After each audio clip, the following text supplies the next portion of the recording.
विश्वंभर चौधरी, निर्भय बनो, व्याख्यान भाग 6. महत्वाचा मुद्दा जो सुप्रीम कोर्टने कधी ऐकला नाही तो मुद्दा हा होता की एखाद्या सभागृहात माझं बहुमत नाही आहे, विधानसभेतलं बहुमत मी गमावलं, पण मुंबई महापालिकेत मी बहुमतात आहे, विधान परिषदेत मी बहुमतात आहे, संभाजीनगर महापालिकेत मी बहुमतात आहे. तर फक्त एका बहुमतावर पक्ष ठरतो का, हा तो महत्त्वाचा मुद्दा होता जो सुप्रीम कोर्टने दुर्दैवाने ऐकला नाही. त्याचा निकाल आल्यानंतर काय झालं ते आपल्याला माहिती आहे. मला सुप्रीम कोर्टच्या निकालाची टिप्पणी करायची नाही, पण मी सुप्रीम कोर्टाला फक्त एवढंच म्हणतो की आता तुम्हाला तोच निकाल द्यायचा आहे जो कदाचित तुम्ही आधीच दिला होता, तोच निर्णय तुम्हाला आता द्यायचा. त्या दिवशी प्रतोद कोण होता आणि कोण प्रतोद खरा होता एवढीच गोष्ट होती, बाकी काहीही नव्हतं. त्याच्यावर सुप्रीम कोर्टने ऑलरेडी सांगितलं होतं कोणाचा प्रतोद खरा हे सांगितलं होतं, पण ते झालं नाही. आता सुप्रीम कोर्टाला पुन्हा त्यावरच निर्णय द्यायचा आहे. चीफ, मला त्यांच्याकडून खूप अपेक्षा आहे. धनंजय चंद्रचूड साहेब चीफ जस्टिस ते परवा असं म्हणाले की सुप्रीम कोर्टचं सगळ्यांना ऐकावंच लागेल, पण त्याच्यात दुसरं वाक्य असं आहे की तर सुप्रीम कोर्टला सगळ्यांना काहीतरी सांगावं लागेल, हे त्याचं वाक्य आहे. तुम्ही न सांगता ते ऐकणार नाहीत, तुम्हाला ते तुमच्या ऑर्डरमध्ये सांगावं लागेल. ती ऑर्डर आता कधी येईल मला माहिती नाही, पण राजकारणाचं जे स्वरूप, काँग्रेसमुक्त भारत, विरोधी पक्षाची सरकार टिकूच द्यायची नाही, आली तरी ती टिकू द्यायची नाही. या देशाच्या इतिहासात पहिल्यांदा असं झालं की विरोधी पक्षनेत्याची खासदारकीच काढून घेतली, हे पहिल्यांदा झालं. राहुल गांधींच्या विरोधात कोण पिटिशनर होता, झोपलेला असेल 3 वर्ष, त्याला जागा केला. सुरत कोर्टाने बरोबर 2 वर्षाची शिक्षा दिली. 2 वर्षाच्या कमी असती तर खासदारकी गेली नसती. हायकोर्टने त्याची री ओढली आणि लोकसभेच्या अध्यक्षांनी जणू काय ते तयार बसले होते अशी लगेच खासदारकी काढून घेतली, बंगला काढून घेतला सगळं.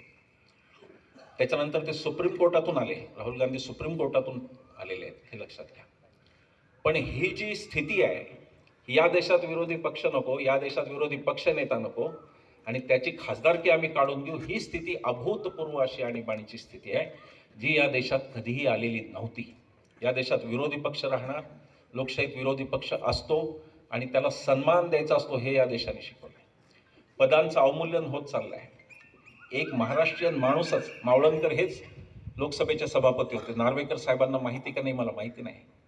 काल निर्णय देताना त्यांना काय ते माहिती होतं की नाही मला माहिती नाही, माहिती असेलही कदाचित, ते पण स्वतः वकील. मावळणकर हे असे होते सभापती, लोकसभेचे अध्यक्ष आपल्या, की त्यांना नेहरूंनी निरोप पाठवला की मीटिंगला या. त्यांनी सांगितलं मी येऊ शकत नाही, तुम्हाला माझ्याकडे यावं लागेल कारण मी लोकसभेचा अध्यक्ष आहे. एक उज्ज्वल परंपरा या देशात होती की लोकसभेचा अध्यक्ष किंवा विधानसभेचा अध्यक्ष झाल्यानंतर ती व्यक्ती स्वतःचा पक्षातला राजीनामा द्यायची, कारण ती आता कोणत्या पक्षाची नसते.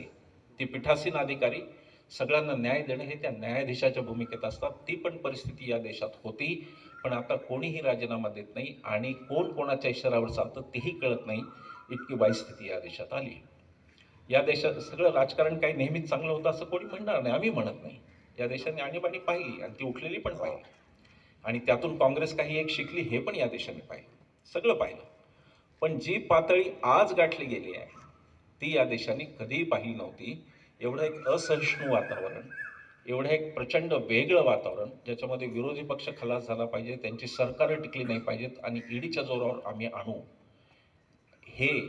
आणि जे 21 नेते महाराष्ट्रातले आहेत, आमच्याकडे त्याची यादी आहे, आम्ही कोर्टातही जाणार आहोत त्याच्या विरुद्ध.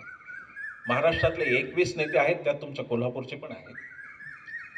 21 नेते महाराष्ट्रातले असे आहेत ज्यांना ईडीने नोटीस पाठवली, काहीतरी कारवाई सुरू झाली, पण ते दुसऱ्या कोणत्या तरी पक्षात, भारतीय जनता पक्ष किंवा शिंदे सेनेत किंवा अजितदादा गटात गेल्यानंतर त्यांची कारवाई थांबवण्यात आली. काही केसमध्ये सांगितलं गेलं, वकिलांनी सांगितलं की मला केसच आठवत नाही असंही जजला सांगितलं. एका केसमध्ये कागदपत्रच सापडत नाहीत, फाईलच हरवली असंही सांगितलं.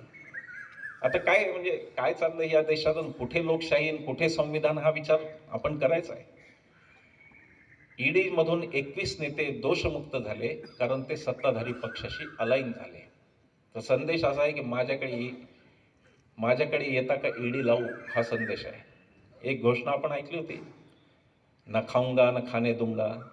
त्याच्या पुढे एक घोषणा होती मनातल्या मनात म्हणलेली, न खाऊंगा न खाने दूंगा, खाने वाले सबको पार्टी में लाऊंगा. ही ती घोषणा होती, ती आता झाली आहे महाराष्ट्रात. मला वाटतं काही लोक फिरत असतील की अजून कोणी राहिला तर नाही ना भ्रष्ट आमच्याकडे यायचं, फिरतच असतील असे.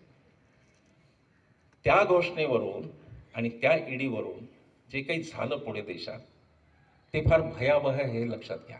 ते भीतीदायक आहे आणि ते हे सांगणार आहे की या देशात कदाचित 24ची निवडणूक, जर या देशात कदाचित एकाच पक्षाचं आणि एकाच माणसाचं सरकार राहील हे सांगणारी ती गोष्ट आहे.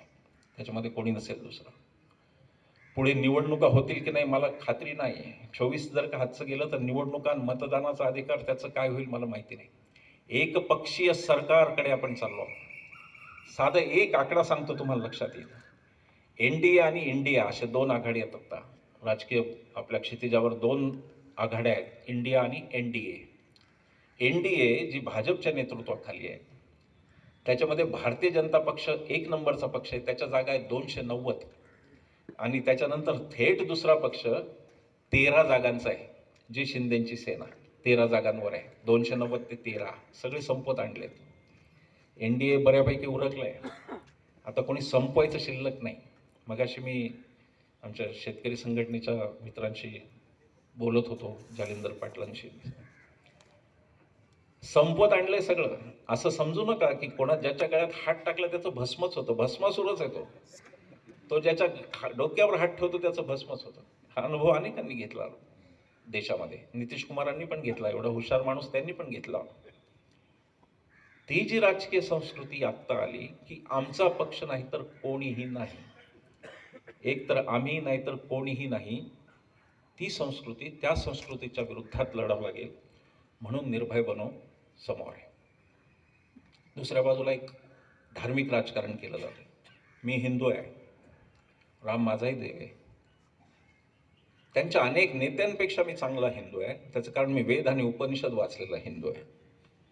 मला ते कळतं. हिंदू म्हणून मला स्वतः हिंदू म्हणून माझी ओळख आहे. पण मला माझ्या धर्माचा माझ्या देवाचा उपयोग राजकारणासाठी होऊ नये असं वाटतं. मला असं वाटत नाही की माझ्या देवाच्या माझ्या धर्माच्या नावावर राजकारण व्हावं असं मला वाटत नाही. गेले काही दिवस उत्तरेतले बाबा येत आहेत, तुम्ही जर लक्षात घेतलं तर. कोणतं ते बागेश्वर बाबा, अमके बाबा तमके बाबा. महाराष्ट्रामध्ये काय कमी आहे? महाराष्ट्रामध्ये किती संत आहेत. मी बाबांचं नाही बोलत, महाराष्ट्रात फार बाबा नाही. दाभोळकर सरांसारखे लोक झाल्यामुळे बाबाबाजी खूप कमी आहे महाराष्ट्रात. महाराष्ट्रात कोण कीर्तनकार नाहीत? देगलूरकर महाराजांपासून अनेक विद्वान कीर्तनकार महाराष्ट्रात आहेत. वारकरी संप्रदायात एकाचकडे एक लोक आजही आहे. त्यांना न बोलवता उत्तर प्रदेशचे लोक का बोलवत आहेत यामागे एक रहस्य आहे, ते लक्षात घ्या. रहस्य नाही आहे, ते खरं खुलं आहे. मी काय सांगणार सगळ्यांना माहिती आहे. पण त्याचं कारण असं आहे की आता सत्ताधारी पक्षाला आता भाषा हा सगळ्यात मोठा अडसर आहे. दक्षिणेमध्ये सत्ताधारी पक्ष सतत हारतो कारण हिंदी भाषा तिथे नाही आणि हिंदी भाषिक पट्ट्यांमध्ये हे सतत जिंकतात. त्याचं कारण हिंदीत गोष्टी बऱ्याच सोप्या जातात आणि ते हिंदी याविरुद्ध अहिंदी असा देश विभाजित झालेला आहे. आत्ता देश उत्तर आणि दक्षिण असं पूर्ण विभाजित आहे. दक्षिण पूर्ण भारतीय जनता पक्षाच्या विरोधात आहे आणि उत्तर सगळी भारतीय जनता पक्षाच्या, पंजाबचा अपवाद, दिल्लीचा अपवाद सोडून आहे. या स्थितीमध्ये महाराष्ट्राची निर्णायक भूमिका राहणार आहे. कारण जे दाखवतात तसं नाही आहे. 200पेक्षा जास्त जागा दक्षिणेकडे पण आहेत आणि तिथे यांना भवितव्य नाही आहे. जागा कोणत्या येणार आहेत? 48 जागांवर येणार आहे महाराष्ट्राच्या सगळं. आणि म्हणून महाराष्ट्राची संस्कृतीच बदलायची हा डाव आहे. ही ज्ञानेश्वर महाराज आणि तुकाराम महाराजांची संस्कृती यांना परवडत नाही, कारण ती सहिष्णुता सांगते, ती भेदाभेद भ्रम अमंगळ सांगते, भेदभाव न. आणि म्हणून हे प्रयत्न जाणीवपूर्वक महाराष्ट्रात. आणि म्हणून महाराष्ट्रामध्ये निर्भय बनो किंवा सांगणारे असोत किंवा ऐकणारे असोत, त्यांची एक निर्णायक भूमिका महाराष्ट्रातल्या 48 जागा, पत्रकार मंडळींनी लक्षात घ्यावं, महाराष्ट्रातल्या 48 जागा पुढच्या वेळेला सत्तेत कोण हे ठरवणार आहेत. त्याचं कारण असं आहे दुसरं की लाल बाल पाल पहिल्यापासून भारताची संस्कृती आहे. 3 प्रांत आहेत जे देश घडवतात. लाल बाल पाल पासून ती संस्कृती. लाला लजपतराय टिळक, लोकमान्य टिळक आणि बिपिन चंद्रपाल हे ते पहिल्यापासून आहे. तर लाल बाल पालमध्ये लाल आणि पाल ऑलरेडी विरोधी पक्षात आहेत. बंगाल तृणमूलकडे आणि आम आदमी पार्टीकडे पंजाब आहे. आता फक्त महाराष्ट्राची वाट आहे. तर महाराष्ट्रच फक्त सत्तांतर करू शकतो हे लक्षात ठेवा. ती आपली जिम्मेदारी आहे आणि म्हणून ही सगळी उठाठ आहे. आम्हाला काही नको, आम्हाला काही कोणती सत्तेचे पदं नको. कदाचित विधानसभा झाल्यावर मी निवृत्त पण होईल असं मी ठरवलं आहे की मी या एकूण सामाजिक कामाचाच मला फटी घालन, कदाचित मी निवृत्तीचा पण विचार करेन. पण ही सत्ता घालवणं हे राष्ट्रीय कर्तव्य आहे असं मी मानतो आणि म्हणून त्या सत्तेच्या संघर्षात, त्या सत्तेच्या विरुद्ध मी उभा राहणार ही नक्की आहे. अनेक गोष्टी सांगता येतील. भीमरूपी होती आपल्याकडे, कुठे गेली माहीत नाही. हनुमान चालीसा म्हणायला लागते आता आजकाल.